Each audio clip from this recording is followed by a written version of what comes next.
one of the things I'm asked, I think everybody's asked this who served in the administration, is how do you know what to do when something like this, 9/11 happens, or how do you know what to do when this thing happens or that unbelievable thing happens? And all I know is what I saw at every turn was incredible professionalism.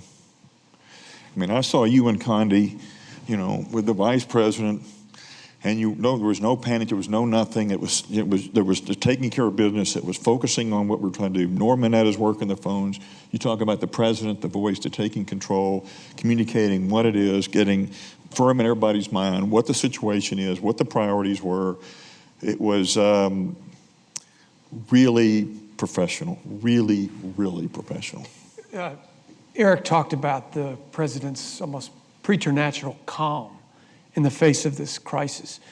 You, as I believe Carl mentioned, have known the president longer than anyone on the panel since your days at Phillips Exeter and then on to Yale. Andover. Andover, excuse me. He went to Exeter.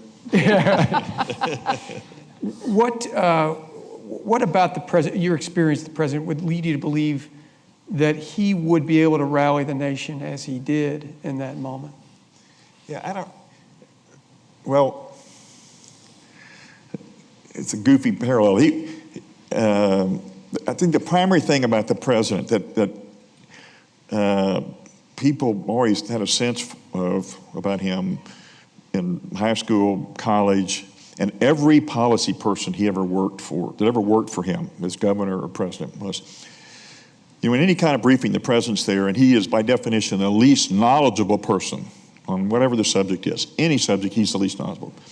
But every policy person said, when you asked him at the end of a meeting, who was the wisest person in that meeting?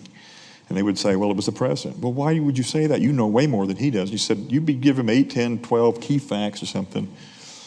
It made no difference what the subject was. He could say, isn't the real key to this that flower? He always asked the question that got right to the heart of the matter. It was just right. And so the way I thought of it is just watching it on news and hearing you all tell the stories who were with him. That's another example of that. We're at war. We have to give a talk, we have to give a speech, we have to rally to this and that, so forth. And so it's not like, what do we do? It was just understanding immediately what's required, what's called for, the gravity of the situation,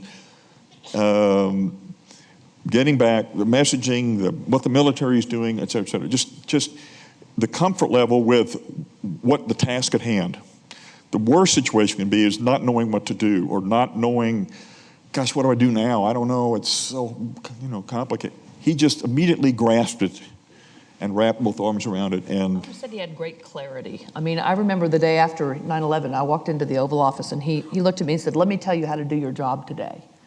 And he very logically said, we're at war, and so you are in charge of communicating this war. And people are, already he's thinking 5 steps ahead. People are going to get weary, but I'm not. We have to prepare them for how long this is and what a process this is. And, he has great clarity of thought, I think. And that results in a very steely determination and a great deal of a calm environment. Let's go back.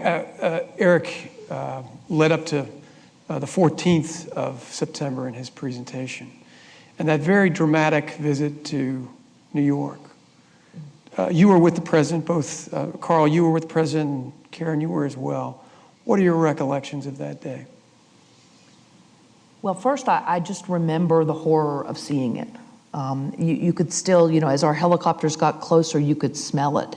It permeated the air, the smell, the horror of the sight. I mean, we'd seen it so much on TV, but somehow just being there, it was so, I loved Eric's description. It was like standing on a raw nerve. It was just the emotion and I emailed a friend when I got home that night, and I said that I was struck by 3 things.